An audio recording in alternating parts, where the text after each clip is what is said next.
So a lot of times, when we're looking at what we want our lives to look at or look like, well, when we're looking at what we want our lives to look like or look similar to, we're oftentimes comparing things like, oh, I want a big house like so and so, or I want to be happy and in love like these couple goals, or I want to, drive this and be in this place with these people, and I want to go on this trip like them because it looks so good. And what I do know that joy is not comparison, because comparison is the thief of joy. So I'm very quick to nip that in the bud. Anything that looks like anything that anybody else is doing, it it's not guaranteed that it's going to bring me joy.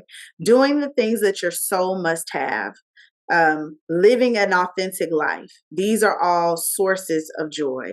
And the byproduct of joy, or the fruit of joy, is being able to walk into a room or sit at a dinner table or have a phone conversation with people, and without a shadow of a doubt that your life is impacting theirs in a positive way. That is the byproduct and the fruit of joy. When you live authentically, and when you are running your own race, and when you are consistent and practice gratitude, you cannot help but attract people to you that you will in turn help with your life. So the byproduct of joy is the fruit that it bears in those relationships, in that imprint, in that footprint. And I know a lot of times we want to be on the platforms, and we want to be an influencer, and we want to influence millions of people. I want all of these followers so that they can hear what I have to say, and that's great. Your impact can still be just as great in that classroom of children that you teach, or in that office of 60 people that you may see a week, or at that dinner table or lunch table with toxic relatives when you continue to show love and show up authentically, or in a boardroom where you have to practice kindness, grace, and assertiveness. Like, there are ways to show up in the world, radiate your joy, and bear that fruit in those relationships.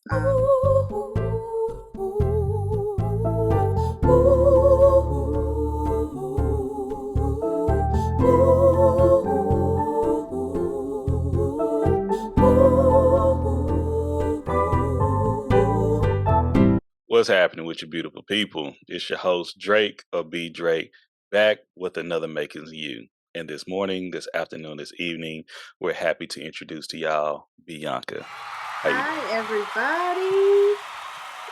Welcome. Thank you. I'm so excited to be here. I'm so thankful for the invitation, and I am just excited to hear what you have to ask and just delve a little deeper into the makings of Byanka. That's going to be fun.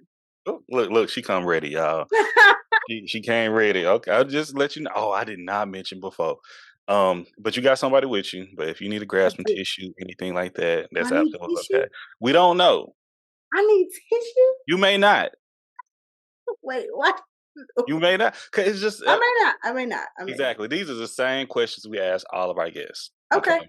So, Okay. but nobody can answer them like Byanka. Okay. You're Nobody right. should answer them other than Byanka, unless you're close friends. Yeah. But this is, once again, you said this is a deep dive on you. All right. You look at you like you don't even know what you're getting into, but it's going to be Listen, fun. I'm like, I don't think I need it right now. I think I'm good. But we'll But, see. but hey, we'll see. But there's no wrong answers. Okay. Because these are Okay. your answers. All right. These are your Okay. responses, and we value all of them. But Awesome. let's Yeah. get into it. You ready? Yes, I'm ready. Let's go. Okay, Byanka, first question. How would you describe yourself? That's a great question. I would describe myself as um, loving to my friends and my chosen family. I would describe myself as something that I don't always want to be all the time, but resilient, Mm, logical, I'm creative. I am loved, which, being a spout and being the thing that holds the water, I can be loving and I can be loved. Um, and I would also say that I am a firecracker. That's a good one. okay, a firecracker, a Fire. firecracker. Like this. Byanka, what cultures do you represent? Ooh, come on, culture and ethnicity conversation. Did they teach y'all that in CRT? No, because they took it out the schools. Mm, So, um, if we're looking at the overarching idea of what we call culture, right? Within certain communities, when you talk about culture, it's easy to identify what culture is, right? If I'm talking to you, I'm going to perceive that when I talk about culture, you know exactly what I'm talking about. You know that I'm talking about music and art and food and inside jokes and the light being over the stove at nighttime. You're going to understand that because you understand this part of culture. And so I think that it's fair to say that as a woman, as a Black woman, and as a Black woman in America, there are several different cultures in which that I feel like I identify. But by and large, the culture that I feel like has influenced me the most, and this is not just American, even though I would dare say American culture has influenced me 80% or more, is that I identify with the culture of the diaspora. And that's peas and rice on every island. That's music and hip shaking. That's family. That's religion. That's music. That's love. Those are hugs. They're scents. They're feelings and emotions, and the culture of Black people throughout the diaspora, from being in Atlanta, Georgia, to being in Pretoria, South Africa, feels so similar. So I am proud to be a woman that identifies with the culture of the African diaspora. love it. Hey, look at you. That's what we're talking about right there. Hey, these questions are very specific for a reason. But hey, Yeah, they're open they are. ended though. They're open They ended. are. Hmm. So, where are you from? I am from. Say it with my chest. Can you pass it my hat? I Uh, really wanted to be clear because if you don't know, okay, ATL ho. I am from Atlanta, Georgia, Southside to be specific, Clayton County, made and raised, baby, mm, out the mud. mm, But I'm from Atlanta, Georgia. My my my biological mother's side of the family is from the Bahamas, so we have a lot of South Florida and Caribbean influence in my family, and in just the way that I was raised, that I didn't realize until I got much older. I'm like, that's a very West Indian thing to do, or say, or cook, or experience. And then on my biological father's side of the family, he's from Atlanta. His mother is a Native American woman, and I'm not sure that any of that influenced my upbringing. Him being from Atlanta definitely did, because Lord. But yeah, I am from Atlanta, Georgia. love it, love it, love it. That's what I'm talking about. Okay, so we both Southerners. So I always tell people this is a question that always hangs me up because of my morals and tradition Okay. is, do you mind sharing your age with us? I am 35 years old. Durant. Okay. And the reason that I don't feel like we shy away from age as much as we once upon a time did in previous generations is because I think even today, having a late lunch dinner with one of my sisters and realizing she's 46 years old, and I'm like, dang, 46, like you look great. But also recognizing that 46 doesn't look like 46 did 20 years ago to Mm, me, let alone 10 years ago to some people. And so I'm very proud of the age because it's filled with lifestyle mileage. It's filled with experience. It's filled with celebration and love and education and understanding and kindness and struggle and triumph. So I'm gonna take all them years and be proud of them. I'm 35 years old. love it. Love it. Love it. Thank you. No, I appreciate the breakdown as well. Yes. So, what's your sign? I am a Sagittarius. That's I what's wanted to up. say it with some more excitement. The judgment will soon come, I'm sure, but I am Sagittarius. Trust me. We get a lot of those on here. So, but we appreciate y'all. Y'all are value. Y'all don't cause that much chaos here on Everything Culture. We And I'm kind of trying to line it tell out. you, we don't try. Sometimes it just shows up. Or But okay, okay. So, like, um, How would you describe your childhood and upbringing? Ooh, that's a great question.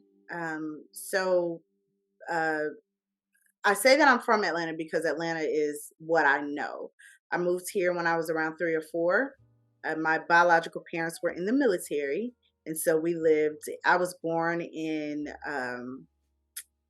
Fort Pierce, Fort Lewis, whatever, Tacoma, Washington, whatever the army base is up there. That's where I was born. And we lived a couple different. Lived in Germany, South Carolina, Texas for a little bit, I think, and then we moved to Atlanta. And so, me beginning not pre-K but kindergarten, Atlanta is what I knew. And my parents, my biological parents, were married when they had me, and like most people their age, I can imagine that they experienced challenges, and they did a separation when I was in the 3rd grade. So I ended up going to West Palm Beach, Florida, where my biological mother is from, for a year. And I went to a gifted school that had, like, I dare say, like 70% Jewish children, and the rest of the children were white, and I was like one black girl in my class, and the other girl was a biracial girl. So living in that community and being in a program that um, that I guess highlighted my intelligence, or my ability, my capability to learn and regurgitate. I learned early that in sometimes in those settings, sometimes you have to sacrifice some things for where you're going to be placed, right? You have to sacrifice some things for the platform. So I got teased a lot for being too smart, and that carried on to when we moved back to Atlanta. I went to a school with a gifted program, in an all black school. And it's the why you talk like a white girl. It's the you think you better than everybody. It's the you don't dress like us because we ain't have no money. So it was very interesting coming back to Atlanta and experiencing that, knowing that we're coming from the DARE era, right? It's don't do drugs, go to college, get your degree so you can be somebody and live the American dream. And now we know that's a lie, right? We all know that's a lie. But that's what we were shown. So I'm like, I'm being shunned for doing the thing that I was supposed to do, be smart and do the things. So I think I started learning about like societal structure, classism, education and stuff like that as early as probably like the 3rd grade, 2nd or 3rd grade. And moving throughout school was not easy. We didn't have a lot of money. My biological parents divorced when I was 11 or 12, and me and my older brother lived primarily with my mother, solely with my mother. And she was a single parent with a single person's income in Clayton County, Georgia, with 2 kids. So we moved around a lot. I went to a lot of different schools. I went to 14 different schools before I graduated high school. I fought my 8th and 9th grade year religiously because of bullying, which is, I think, where my quick wit came from. I used to be very quiet and, let the stuff roll off. But I had to learn how to fight in Clayton County. When the children are coming at you and they put hands on you, you got to fight back. So 8th and 9th grade year was really, really tough. It was a lot of breaking down of my self-esteem, of my identity, of who I believed I was in regards to value. And that was being torn down daily. It was terrible. And then when I started going to a different school, 10th grade year, and then I think it kind of mellowed out. So that was cool. I was part of a program through a seminary here in Atlanta, the largest consortium of seminaries, Black seminaries in the world, the Interdenominational Theological Center. And shout out to Doctors Ann E. Streety Wimberly and Doctors Edward Wimberly for their footprint in the Youth Hope Builders Academy. They have given me family, friends, education, identity, structure, love, and that they are a huge part in why I chose to attend Clark Atlanta University. I was a psychology and religion double major, and I have to thank the Youth Hope Builders Academy and the Faith Journey Partnership and Parish Ministry for introducing me to scholars, like not just people that you're popular for articles on Psychology Today, but people that are doing the work. Black identity in Christian spaces. Me wanted to be a Christian youth counselor until I was like, child, no, I don't want to do that. But that foundation, the foundation of my church family, Love Life Christian Fellowship Church in Ellenwood, Georgia. Just that love and community I received in a very, very tumultuous, ugly time for my immediate family. They supplemented so much of that. So I am largely in part who I am because of those communities that surrounded me with love and education and confidence and a voice, and helped me finding my voice and seeking people in the room that align with who I want to be and not necessarily who I felt I was at the time. So finished with Clark Atlanta University, started working and doing the things. But yeah, I feel like childhood ends a little bit after college. I know we like to say 18, but that childhood, that's that college life. I include that too. Yeah. You sure you ain't listen to the Everythang culture? You sure ain't listen to this? I promise. Am I saying something wrong? What am I doing? Yeah, people who listen to this, you can answer like the next 5-6 questions, but we appreciate that. No, yes, I'm so sorry. I was trying to be thorough. I don't know how in depth you want me to go on the questions. You're doing a great job. Okay. That's a great job. You know why? Why? Because it's my story. It's the makings of you. There you go. It's the makings of you. Period. That's what it's all about. So I'm telling you, hit like boom, boom, boom. I'm like, I love how it's flowing. Yeah. Yes. What was your first sense of responsibility? Ooh. And I was a psych major too, so go ahead. And I love Clark, my cousin's up there. My first sense of responsibility that I can recall ever. When did you feel like I'm responsible for this? So it's two different things. Feeling responsibility for myself, like I need to make good choices to like move throughout life as a person. I was in the first grade and I was a latchkey kid. So having to ride the bus or carpool or whatever, no parents at home. First grade now, you 6 or 7, I would dare not leave a 6. Anyway, having to come home, make your noodles, do your homework and all of that. I'm like, I have to be responsible at 6 or 7. That was my earliest. But if I'm thinking about being responsible for a thing or like a duty that is mine outside of just school, my youngest sister, my oldest little sister, Jasmine, she is 12 years younger than me. And when she was born, my godparents left me with her. It was like, okay, we're doing date night. I've never watched a child before. And I'm here with this baby. She looking at me like, you gonna keep me alive? And I'm like, I guess so, girl, let's do this. But she was my first, I feel like my first act of responsibility outside of myself. She was that for me, my baby Jasmine. So yeah. Love it. Mm-hmm. And I skipped this question because you kind of answered, but I'm gonna go back to it. Okay. Do you have any siblings? Yes. So I have a half sister from my biological father's previous marriage. She lives in Atlanta. She is married with 2 kids or 3 kids, 2 kids. I have a brother from my biological parents' union. He is 4 years older than me. And then I have 2 younger god sisters from my godparents' marriage. They will soon be 23 and 21 in the next couple of weeks. But those are, and then of course I have a host of Spelman sisters, Morehouse brother, Clark Atlanta brothers and sisters, that whole thing. But yeah, those are my siblings. Okay. I love it. So what was your first job? First taxable job. My first taxable job. So I was privilege, right? Because I didn't necessarily have to pull up at anybody's McDonald's or Piggly Wiggly Mm-hmm. or Baskin Robbins. Mm. I babysat like crazy. I worked as the assistant to the pastor in my church, and that's a nonprofit, so you end up paying your own taxes.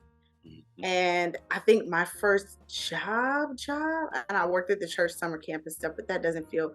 My first job was I worked at Baskin Robbins for like 3 months in undergrad. Worst decision of my life. And then I also worked at Macy's in Cumberland Mall in Atlanta. So yeah, Baskin Robbins was my first where they took the taxes out of my check job. Mm-hmm. What I did was Baskin 19. Robbins do to you? It was in the it was in not Little Five Points, it was in 5 Points, downtown Atlanta. 5 Points is the hub where all of the trains meet, so you get Mm-hmm. all types of people. There's a high homeless population. It's right outside of the underground, so you get anybody strolling in there doing anything. I was working for people that did not necessarily understand my culture and understand me in school, so it was just a very interesting experience overall. Shout out to Baskin Robbins though. Like y'all keep doing what you're doing. Keep milking the cows and giving them cream. That's great. Big shout out. Y'all not sponsoring us. Just let y'all know that. But y'all could. But shout out to Good. Big Bell too. Y'all You could. could. You could, but you're not. Exactly. So we just go keep going. So how were you disciplined growing up?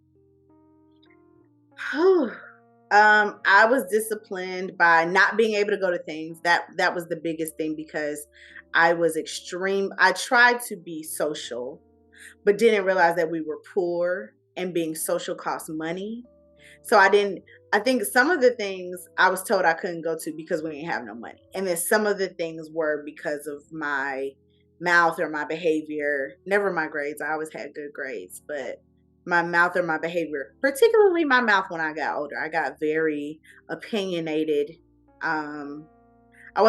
I don't feel like I was disrespectful, but I can imagine if I am paying someone's room, board, food, transportation, and doing all of these, and then I have the idea to say, something slick out my mouth. As a parent, I'm sure I'd feel the way too. But I was disciplined by having things taken away, and then I was also disciplined. I think the last time I was spanked, I was like, I had to have been either in middle school. I was in 8th grade or 9th grade, and it didn't work. And so she was like, "Well, that's done." I didn't cry. I just looked at her like, "Girl." I had a moment like that. I turned Like, around and said, "Is that all y'all got?" Oh. listen. You done? Okay, I'm sorry. Okay. Because number one, why are you hitting me? That's number one. And number two, why are you hitting me 9 times out of 10 over something that when I reflect back now, I made so much sense. But it was the sense I was making that made them mad. So that's where we are today. That's a conversation for the future. We'll pin that. We'll come back to that later. I like it. So what were and what are your beliefs? What were my beliefs when? I want to know. Please give me a specific time because they changed. And then let's go through that change then. Okay. If you would like to. Ooh, this is a slippery slope. Okay. So beliefs. I don't think that I started structuring what I believe about the world and believe about myself until I started going to a specific ministry regularly. Only not because the world wasn't already teaching me things that I should believe or know or think, right? Because media teaches us that. We learn things in school, there are tons of things that we learn. But it's the attachment that a lot of things have to whatever religion, whether you are Buddhist or you are a Hindu or you're Jehovah's Witness or you practice Judaism or Christianity, whatever the case is, a large part of your identity is always going to be wrapped up in what those life-shattering beliefs are, particularly surrounding where you spend eternity. Because if you lock in something here on earth, this is my ticket to whatever I'm feeling like eternity is. So it's cemented in our minds a little bit more. That's just personally what I believe. So what I started to believe when I was younger is I'm going to say the way that I believed it then, and then I'm going to tell you how that is toxic. So I believe that I can do all things through Christ who strengthens me. I believed that life and death lies in the power of our tongue. I believe that I can seek God for a thing and it will happen, or I will have it, or God is going to bless me richly for the way that I move through the world, operating within the guidelines of the book that He's given us to live by. Right? These are all things that I believe. I believe that Christ grants eternal life once we accept, believe, and confess that Jesus Christ is Lord. These are all things that I believe. Several of those things I still believe to an extent. I believe that my life, my 35 years, that I don't want anybody taking away a year. Okay, that's why all of them matter. All of the years matter, because it is difficult to have a stance on something and say that you believe something if something has not been tested. And how else is it tested without time? And I'm grateful for my 35. So when I look at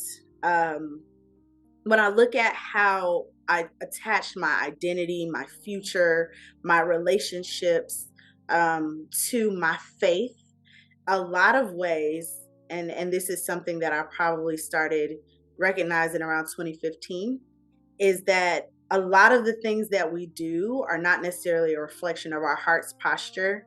A lot of the things that we believe are somewhat believed out of fear, out of where you could be once you pass, not necessarily what you have a desire to live, think, or believe.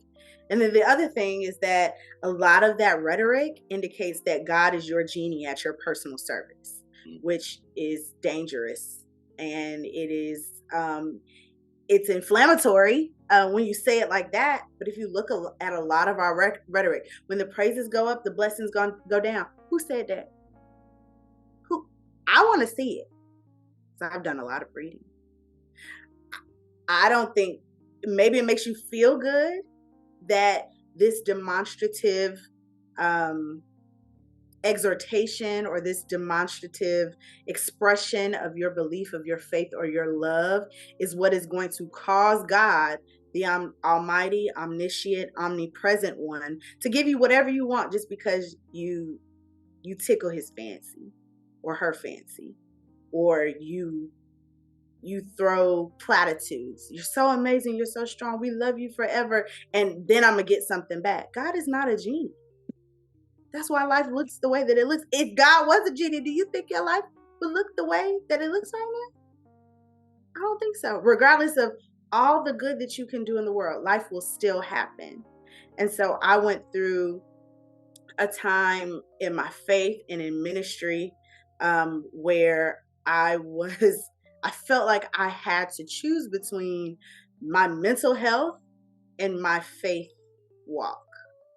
That was difficult because all that I knew about my health and my future, Jeremiah 29:11, for surely I know the plans that I have for you, says the Lord, plans for your welfare and not for your harm, to give you a future with hope. I'm thinking, regardless of what I'm going through right now, everything's going to be okay. Like, I just have to believe it. I have to will it. God is going to, and it's like, no, baby, this requires work. This requires you getting on somebody's couch. This requires you getting out of your comfort zone to talk to people and to have meetings and to say things that you wouldn't normally say. God is not just going to show up at your beck and call at your service because you love God. That's not how that works.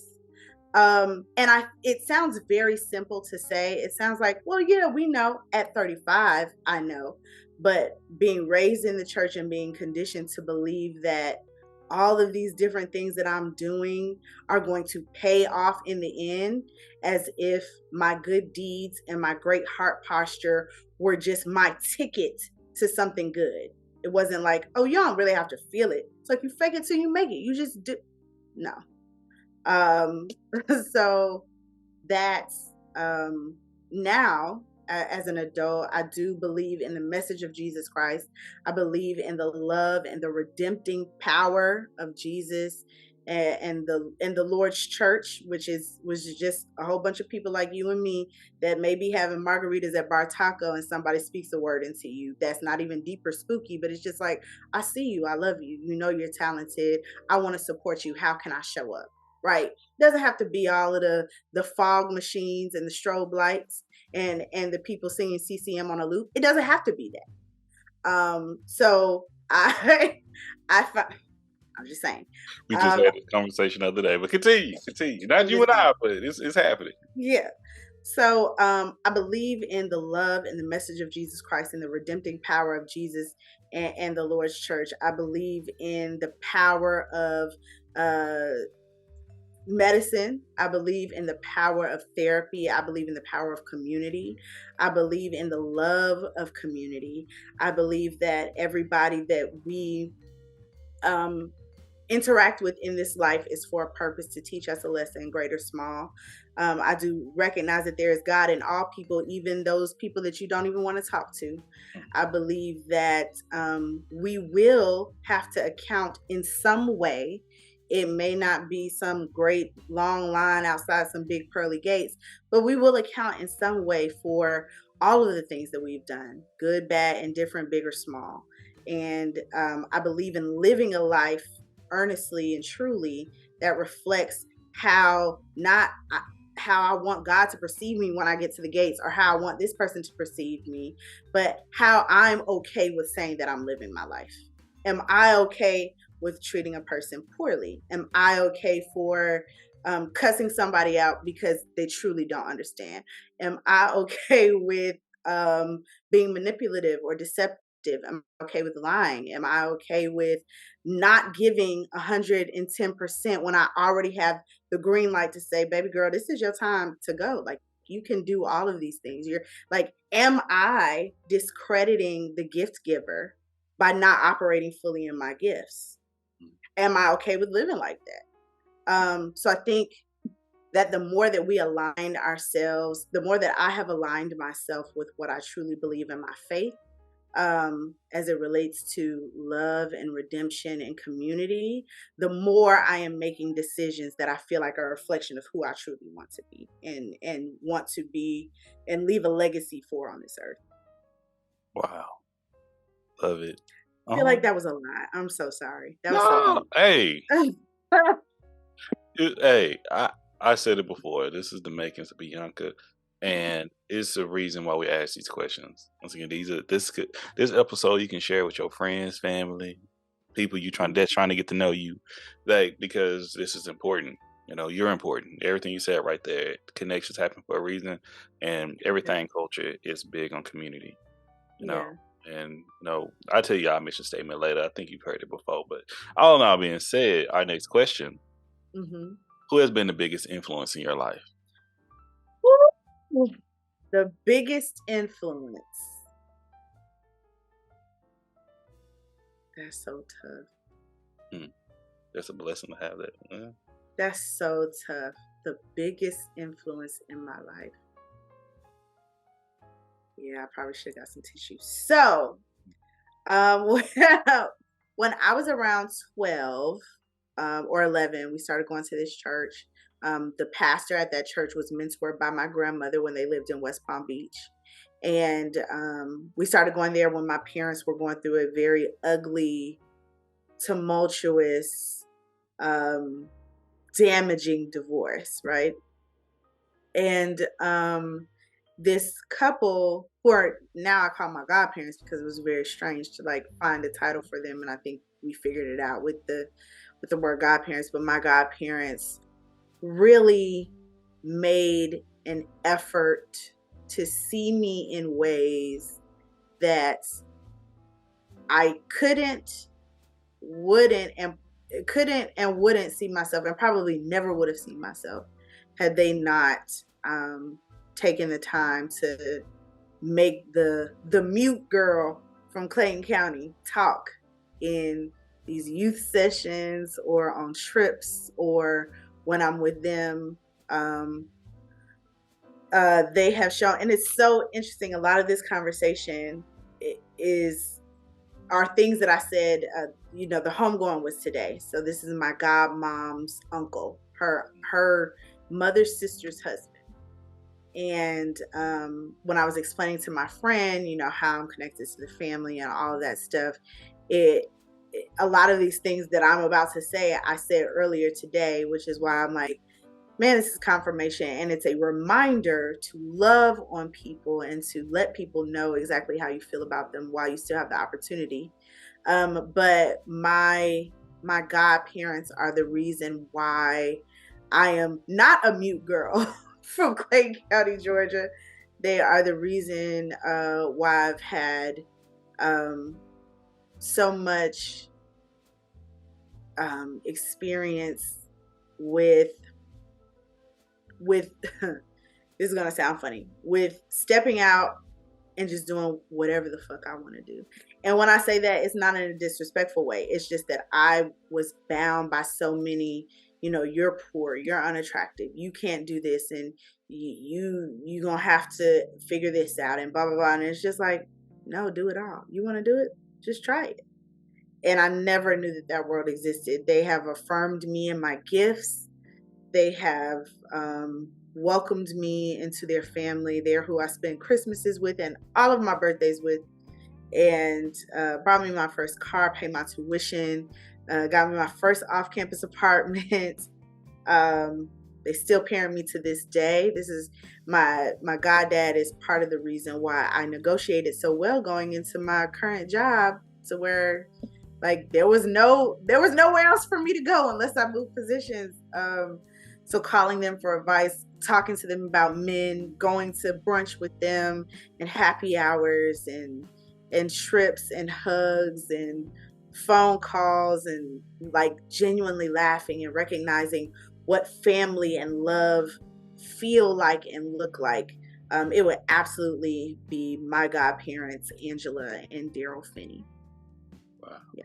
Shout out to Angela and Daryl Finney. Thank you for saying their names too. Usually I Yes. have to ask that question again because I'm big on saying folks' names, especially Yeah. contributed to your life and who you Yeah. are. So once again, huge shout out to them. We go follow up with them. Well, follow with you about them later too. But Oh yeah, they're thank awesome. you, thank you, thank you. Mhm.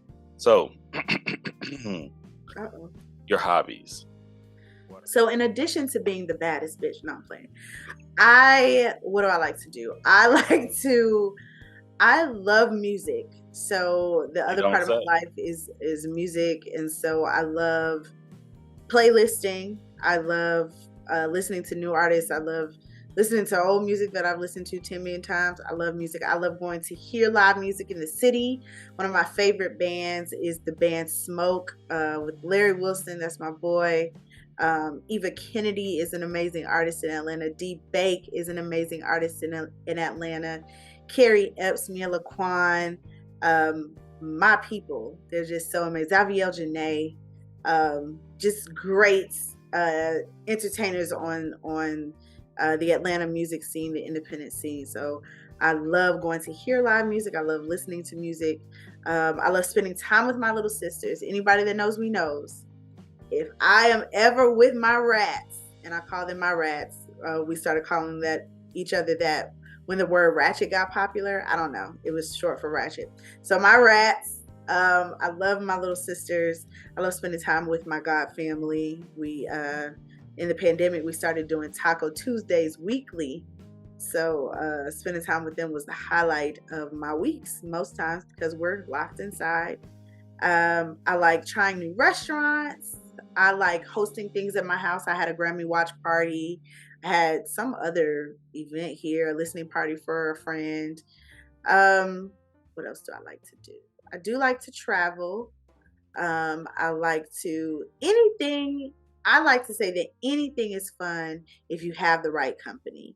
If Mm, you are with people that are willing to make things fun, it doesn't matter what you are doing.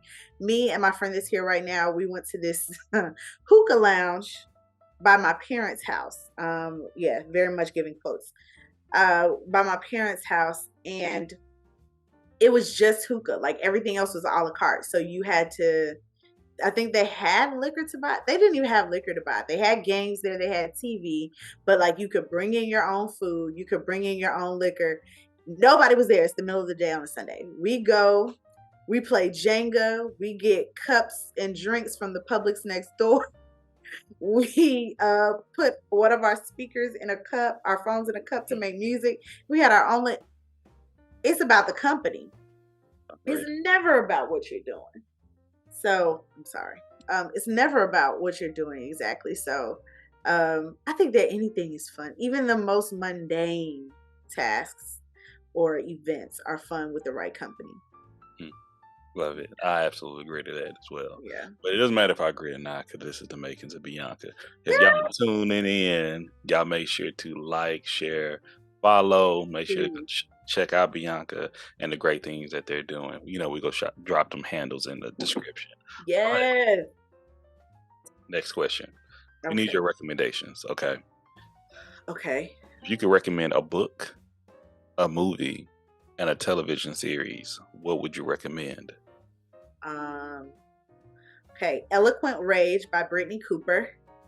It is a book about her lived experience as a Black woman and the experiences of other women, and specifically Black women, and how um, oftentimes our rage, our discomfort, our lack of peace, our outburst, our the physical that we wear on our face, whatever the case is warranted given what we are handed and what we experience. And so, although typically we think about rage being loud, the way that we have to maneuver through life with all of that rage and all of that discomfort and disdain for what is happening in our world, in our communities, in our families, we still do it eloquently. We still raise our voice and we still impact um, everyone around us, beginning at our dinner tables. So, Eloquent Rage by Brittany Cooper is a wonderful book. TV show, This Is Us, because it is wholesome and the people don't have wholesome TV. The people don't have wholesome TV. There, I haven't seen wholesome TV in so long that when This Is Us, it was like an anomaly. It's like this is so pure and from the heart and beautiful. And if you want to cry every week, watch it. If you don't, stay away. But This Is Us is a great show. This Is Us is beautiful. And then a movie. What type of person do I want to be today? So there are there are two movies that I watch as comfort movies when I'm trying to fall asleep. If I'm like, I'm gonna just put this on because I know I'm gonna fall asleep. It's The Wolf of Wall Street with Leonardo DiCaprio and American Gangster with Denzel Washington. Both are violent and just grotesque. The amount of cocaine use in The Wolf of Wall Street is a lot. The amount of violence in American Gangster is a lot. But it's like the acting is so great. I think that's what it is for me. I like the plot, I like the story. I don't know. Those are just my movies, and then I like A Star Is Born because of the music. But yeah, those would be my three. Okay, thank you. So, Eloquent Rage by Brittany Cooper. Hmm. This Is Us. Guaranteed you'll make you cry. I can then make it past episode 7, season 1. Yeah, no, Um, it's not happening. maybe 8. Like when they had the whole Christmas episode and the boy, I Yeah, don't even know what happened after that. I stopped. I like because if he's not living, I don't want to watch no more. yeah, Let me go play it was with my sad. emotions like that. Okay. Yeah, Very good, very good. And then you have the exact opposite of what you said. exactly. It's so wholesome. Let's get to killing people. Yeah, Like, what does that even the mean? and American Gangster with Denzel and The Wolf of Wall Street with Leonardo DiCaprio. Thank you, Hmm. thank you, thank you. So you have a magic phone. A magic phone? You have a magic telephone. Okay. Magic cell phone. Let me update it. You have a magic cell phone. You can call anybody, anything, whether it be real or fiction, here or gone, Who would you call? You got 3 phone calls. Who? What do I get to? Am I asking for something, or I just get to talk to him? You just get to talk to him. Oh, okay. This was about to be so morbid. Okay, so this is so bad because I don't even think of. Okay, I would call. Oh, this is so hard because I have to justify why I'm calling them. I would call. Oh, this is so hard. Oh, I'm calling Jonathan Majors. I'm calling Jonathan Majors. I'm calling Jonathan Majors. Get him on the phone now. Because of recent events, our guest has recanted their first phone call. All right, back to the makings of Byanka. Next, who am I calling? I am calling. Can I ask them a question? It's whatever you want to ask them. It's your. I'm calling Steve Jobs right before Apple launched, and I'm asking if he could make me a part of that. I want to be a part of that in some way. I would be a minority stakeholder. I would be something to where I'm investing in something. So we've got Jesus. We've got Steve Jobs. And I am calling Cicely Tyson. All right. Because, we look at people in like Oprah and Tyler Perry. None of these people would exist without Cicely Tyson. Like there's a zero possibility of them existing without her. And her wisdom, her poise, her class, her experience, and just the love of a Black woman is just so, you can't help but to surrender to it. So I can imagine giving her a hug would just, it would be amazing. So I'm definitely calling Cicely Tyson, but I'm calling her 40 years ago. Okay, so you playing with the time. I'll put you. Hey, with the magic phone, you can do The magic. You say anybody, like anytime. I did say that. You worked your magic with it. I love it. I love it. So, what has been an impactful moment in your life? An impactful moment in my life. My whole life changed after my suicide attempt. I had a suicide attempt in 2015, and that caused me to take a hard look at myself, my habits, the people that I was around, my beliefs, and really invest in me and the life that I wanted to live and the person that I wanted to be. So after 2 weeks in the hospital, I went to therapy, and I've been in therapy since then. So this is 7 years of therapy coming up in the end of October. Would not change it for the world. The clarity that I have, the lack of the wanting to please people that has gone out of the door, expectations and lofty goals without any like breadcrumb planning, that's out the door. A lot of the things that just helped me become, I feel like, a more stable person. And not that I don't have sad days. Seasonal depression has been whooping my ass since January, but I know how to manage it. I'm not crumbling. I'm not succumbing to the heaviness that can come with depression sometimes. And so that moment really turned my life a whole 180 to just this brand new path in all aspects. Even in how I operate in friendship was different after that experience. So wow. Thank you for sharing with us. I really appreciate your transparency, not only with this question or this previous question, but all of them. You have been truly, authentically you. I don't even know you, but it seems like we're learning so much, and that's what we do here. Yeah. And culture. So once again, greatly appreciate that. Of course. Switch it up a little bit. Okay. You may like this question. Let's see. What is your theme song? Ooh, what is my theme song? Mm. Uh, so, I already know you gonna take a minute on this one. because songs are just so important.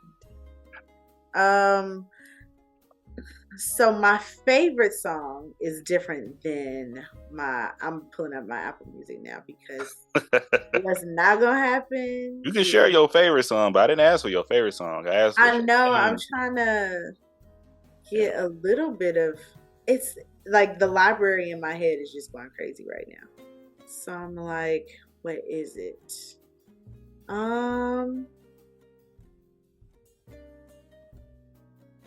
This is so bad because it's not even on here. You had a song. If you had a sitcom, if your life was a sitcom and every morning you woke up and you making a move, what song represents you the best? That's the best I can put it. I would probably write it, so it probably doesn't exist because I haven't created it.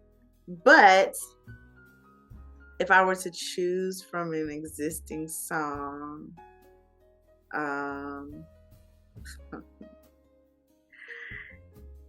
and this is probably not even,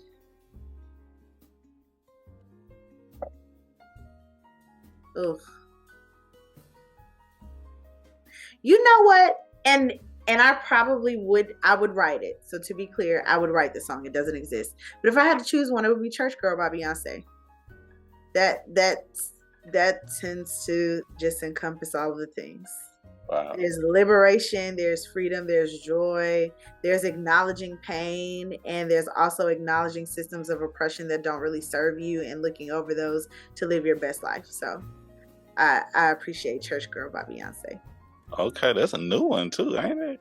Yeah. It's our Renaissance World Tour. Yes. Okay. Mm-hmm. We'll talk about that other topic later. I'll come back to that. Okay. So, how do you define joy? I can tell you how I don't define joy. So a lot of times when we're looking at what we want our lives to look at or look like, when we're looking at what we want our lives to look like or look similar to, we're oftentimes comparing things like, oh, I want a big house like so-and-so, or I want to be happy and in love like these couple goals, or I want to, drive this and be in this place with these people, and I want to go on this trip like them because it looks so good. And what I do know that joy is not, it's not comparison, because comparison is the thief of joy. So I'm very quick to nip that in the bud. Anything that looks like anything that anybody else is doing, it's not guaranteed that it's going to bring me joy. Doing the things that your soul must have, living an authentic life, these are all sources of joy. And the byproduct of joy, or the fruit of joy, is being able to walk into a room or sit at a dinner table or have a phone conversation with people, and without a shadow of a doubt that your life is impacting theirs in a positive way. That is the byproduct and the fruit of joy. When you live authentically, and when you are running your own race, and when you are consistent and practice gratitude, you cannot help but attract people to you that you will in turn help with your life. So the byproduct of joy is the fruit that it bears in those relationships, in that imprint, in that footprint. And I know a lot of times we want to be on the platforms, and we want to be an influencer, and we want to influence millions of people. I want all of these followers so that they can hear what I have to say. And that's great. Your impact can still be just as great in that classroom of children that you teach, or in that office of 60 people that you may see a week, or at that dinner table or lunch table with toxic relatives when you continue to show love and show up authentically, or in a boardroom where you have to practice kindness, grace, and assertiveness. Like, there are ways to show up in the world, radiate your joy, and bear that fruit in those relationships.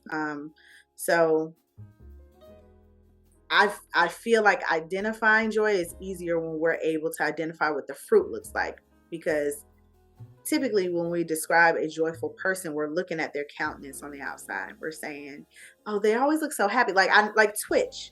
I never knew Like, I never knew. He was always so happy. He was always dancing. He always had the music. Oh, Like, good. and Gotcha. we're saying this is what joy looks like. Their marriage was so healthy. They left it. This is joy. And parts of it could be. But solely relying on what the outside is going to say to tell you if something has joy or if you're experiencing joy or not, it doesn't serve me, because I've been there. I've been smiling and performing and leading worship and being with my friends and doing all of the things and going home and being miserable to the point where I was like, this life is not a requirement. I can peace out at any time. Didn't work, but joy, it looked like joy. It just wasn't. So, yeah. Okay. Thank you. Help. What is going on? But hey, the makings of Byanka's going on right here. Wow. But, Okay. hey, same questions we ask everyone. Once again. Yeah. Ask away. Ask away. How you feeling? Do you need a break? Anything? No, I feel good. I'm fine. Okay. All right. Yeah, check Wait, it out, my are folks. you good? Hey, what's going on? It's your host, Drake. Be Drake with Everythang Culture. Just want to butt in real quick and ask for y'all support. Now, y'all know I greatly appreciate all the love that you're showing listening to the show, but I have to ask, could y'all please leave us a review? And if you don't know how to leave a review, don't worry. I got you. You can go to Apple Podcasts, find Everythang Culture. Make sure to click on the name of the show. Scroll down to where you see ratings and reviews. Please hit that 5 stars or just leave your honest opinion. Then right under that, you can drop us a review. Leave a subject line, the catchier, the better, and just tell us how you feel. That goes a long way with supporting us. But let's say you don't have an iPhone. What should you do then? We got you with that too. You can go right over to Spotify, find Everything Culture again, and you just want to hit on the ellipses at the top right, and it will pop up where you can rate the show. They see? There you go. There you have it. Now make sure to subscribe to us on YouTube and anywhere else you may listen to Everything Culture. We greatly appreciate your support. We love y'all, and let's get back to the conversation. Let's get back to the show. Peace.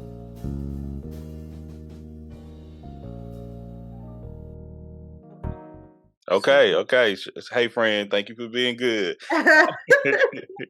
So, if you can have any artist's talent, who would be the artist, and what would be their talent that you could copy or? Ooh, okay. So it's hard because a lot of times when we think of our artists, we're thinking of things that people want to create. And so they become a commodity because of their creation.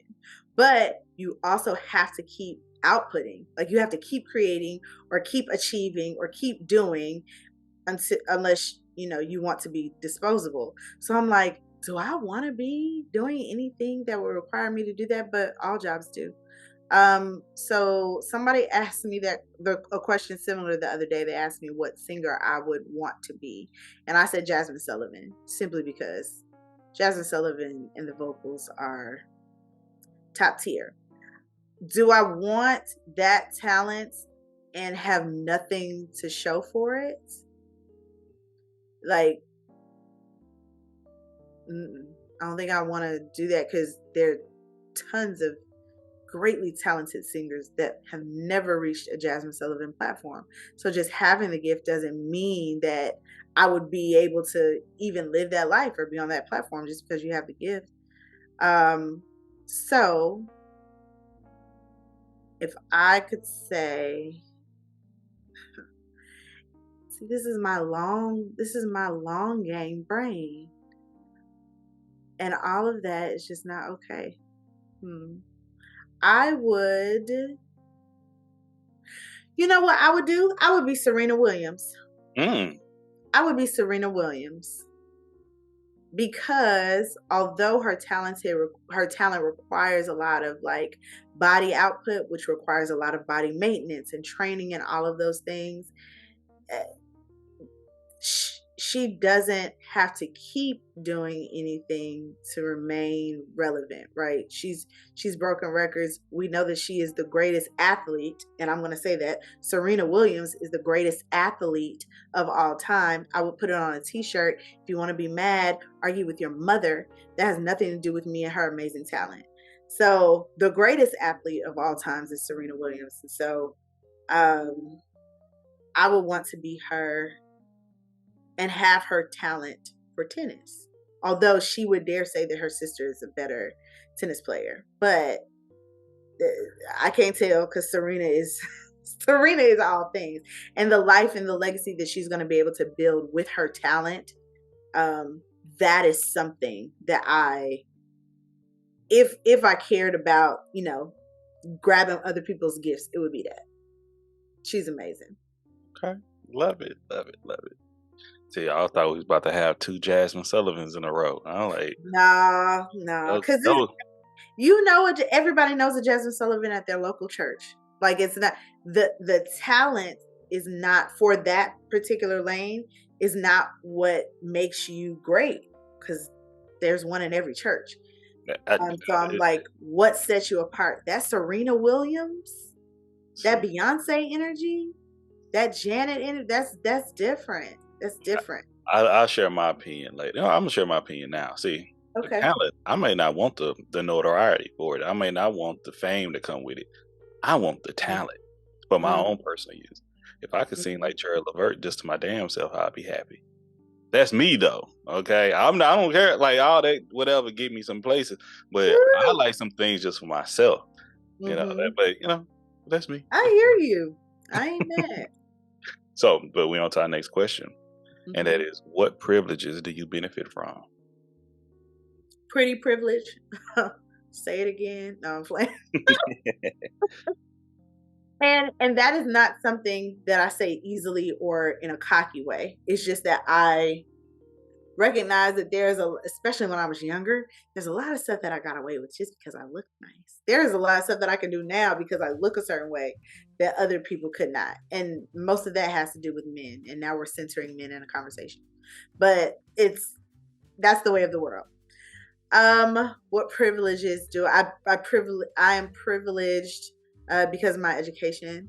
I walk with the privilege of being able to go to an institution and get a degree, which those lanes are changing now, right? They're definitely changing, but I mean, I was privileged to do that. Privilege. I have privilege within my biological family. I'm my grandparents' only granddaughter, so I had a lot of privilege with them. Privilege. That's it. That's all that's okay. All right, Yeah. I don't even oppress people. Okay, I can't. I'm a woman and I'm black. Like I said, in America. Hey, the guest before that thought it was a prank joke that I pull out on, but it's important. But I do appreciate your. I tried. Responses. And I think you did a great job. I know you did. It's the Makings of Byanka, once again. But our next question is, when did you realize you were different? Probably in 3rd grade when I moved to Florida. All of the kids were Jewish or white, and I was black. We were saying that earlier. So like 7 or 8. Okay. Because once again, like I said, with that first response, you hit a lot of questions that I have. So thank you for your response again. So jumping to our next one. If you had a biopic, who would you have play you? Who would direct it? What would be the rating? And will it go to a network or will it go to the theater? Mine is going to Peacock. Okay. I don't think I've done enough with my life yet to go to the theater. So I'm going to Peacock. Might be Tubi. Okay. Oh, God. Okay. Who is directing it? Kerry Washington is directing it. Who's writing it? Is that who you asked? Hey, if you got, I'm assuming you will write it, but go ahead. No, because I there's fluff and there's other stuff that's added in these stories. what would be the rating? On Rotten Tomatoes? No, like it would be TVMA. Oh, it'll be rated R. It's rated. Okay. It might be rated. What is the other one after R? NC-17. Yes. Don't ask me why. Or no. It's like maybe it's not rated. TVNA. Okay. And then who's playing me? Yes. This is a good one. The obvious answer I'm not going to say because she can't act, and we'll just keep that at that. I already know you said go say. Don't come. Wait, type it in the chat. Will it come up? Or text me. I've never seen that before. Nobody ever recommended me to type anything in the chat. It shouldn't show up. Okay. No. Hey, you better not say that out loud. I'm not. I don't need no stress. Really? Everybody says that we look alike, and I'm like, the baby is amazing vocally. She's not an actress for me. So who would I have playing me? That is so hard to say. I would play myself is stupid. And I'm gonna say no, you can't play yourself.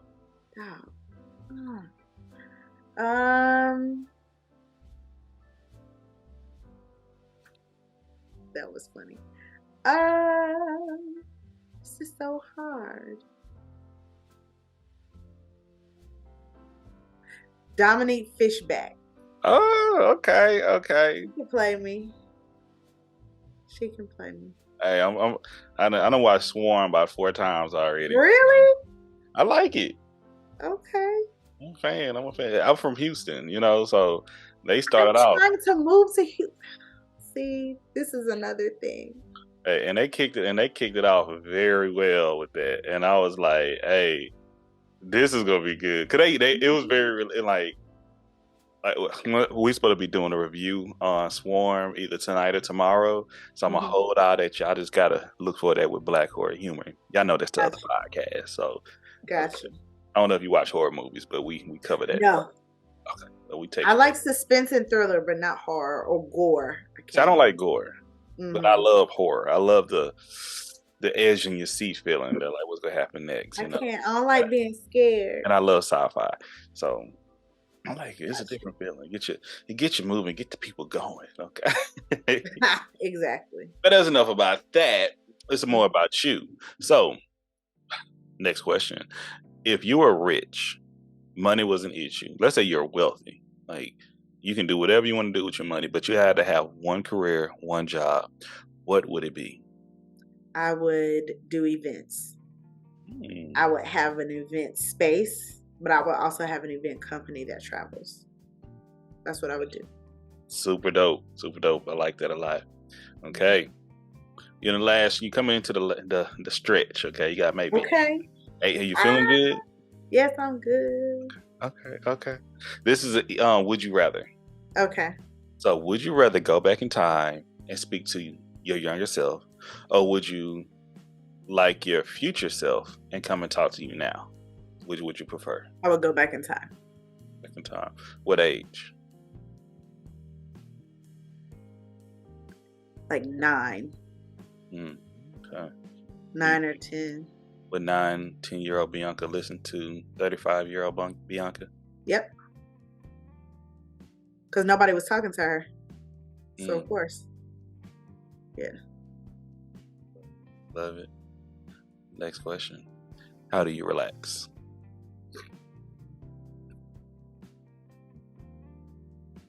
I relax by watching TV. I do relax by watching TV. I relax by just taking a nap. I relax by talking on the phone to my friends. I relax by playing games on my phone. You got games on your phone? That's how I relax. And then, that's how I relax. Okay. Love it. One of my favorite questions. A meal that you can have at the snap of your finger. It has to be one meal, but anytime you wanted it, you can get it. What would it be, and who would prepare it? My grandma is making peas and rice. She's making fish with the head on it. She's making conch fritters, and maybe plantains. Maybe. Sweet plantain? Maybe. Yes. Maybe. Mm-hmm. I love plantain. Okay.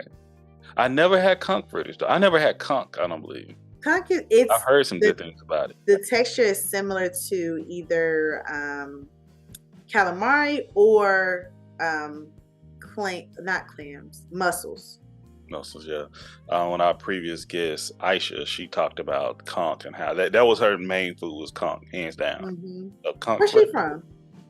Aisha is from New Jersey, but she's currently in Atlanta right now.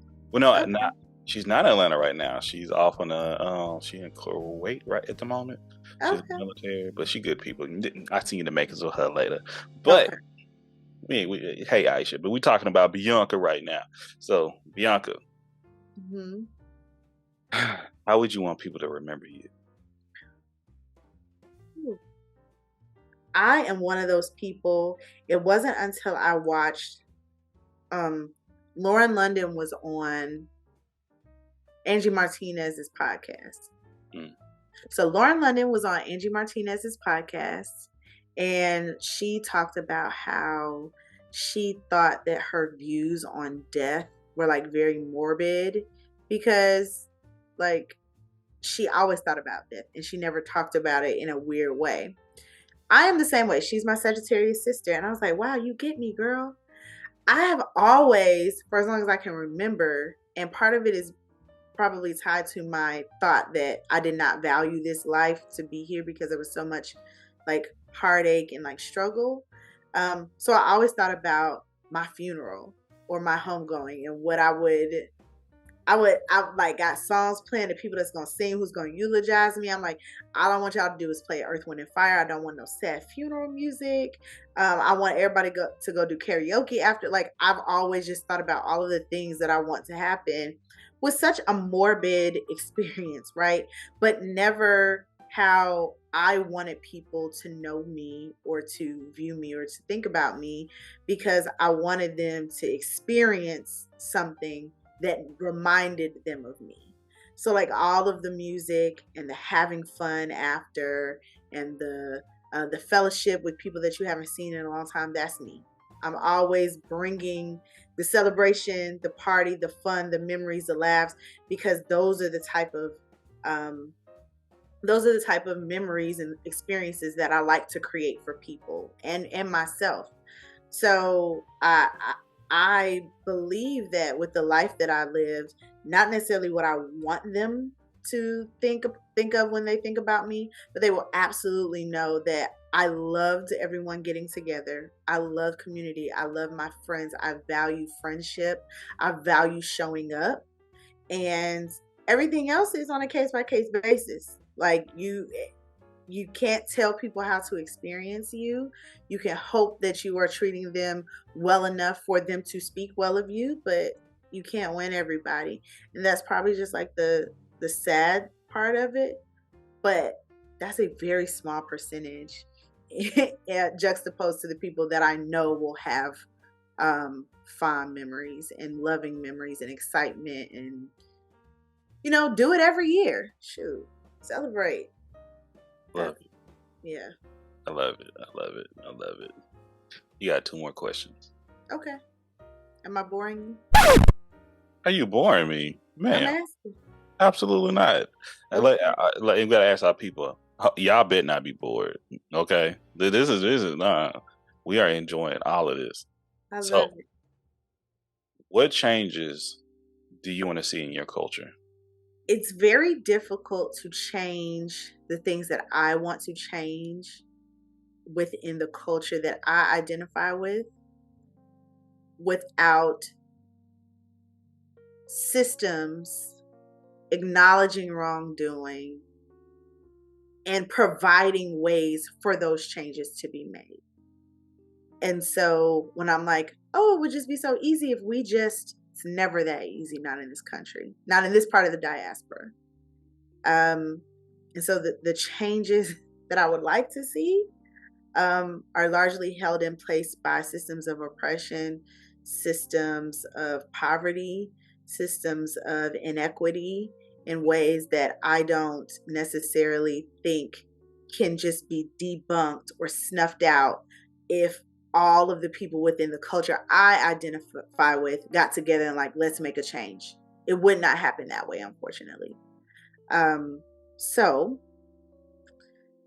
if there are things that I could change within the broader culture that I exist in, which is American culture, I would like to see systems of inequity, poverty, and uncivil behavior and thoughts and policies and procedures uh, be identified, number one, acknowledged for what they are, and then completely overhauled in order for the communities that are negatively affected to move forward in the fullness of our greatness, as it were.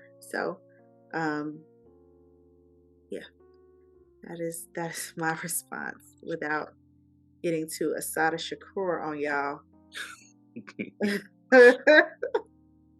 And I'm gonna throw another question in.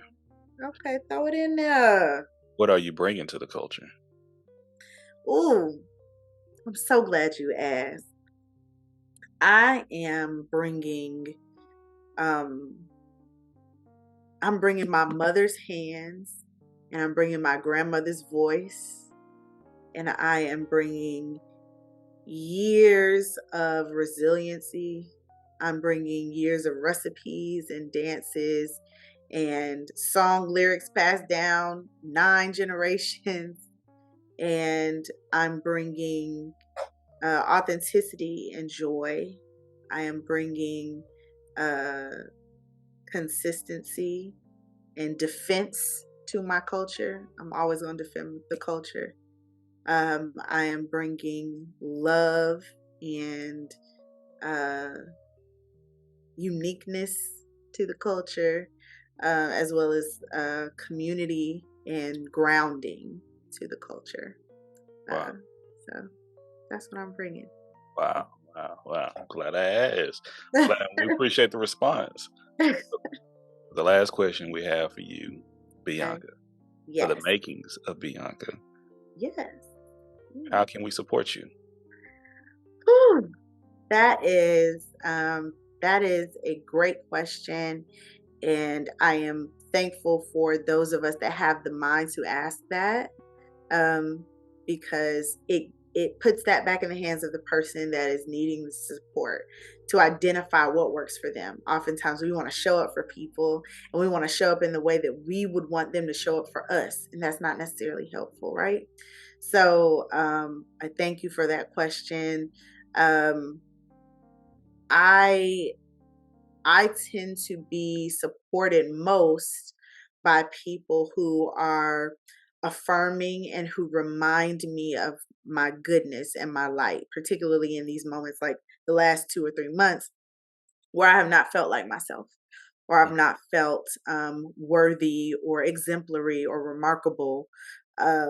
And I thank God my best friend has been here from Oakland since January or since February, just kicking it, just, looking for new jobs and whatever. He still has his place back in Oakland, but he's been here, and to be able to kick it with him in the same city, which we have not done since we were in undergrad, has been the joy of my life. So to be supported and reminded of who I am through the eyes of somebody who has been friends with me for uh, almost 21 years is wonderful. How else can I be supported? By being kind to me, to yourself, to others. I can be supported by by not just taking the makings of Byanka and saying that Byanka's an anomaly and she deserves to be believed and protected and loved.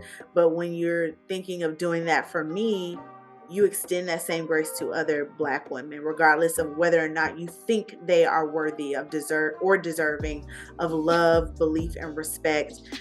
We all are. So extending, that is another way that you can support me, by extending the same grace or reverence or love or affirmation that you would extend to me because I'm in front of you explaining it. You would extend that same courtesy to a woman, specifically a Black woman that you do not know.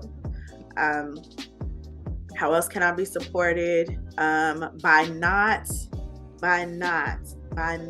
disrespecting the gift giver, by not utilizing your gift. Whoever you identify the gift giver to be, you can have very long legs and you think it comes from your mama and you a model. Beautiful. That's great. Whoever you think your gift giver is, don't slap them in the face by not using that gift.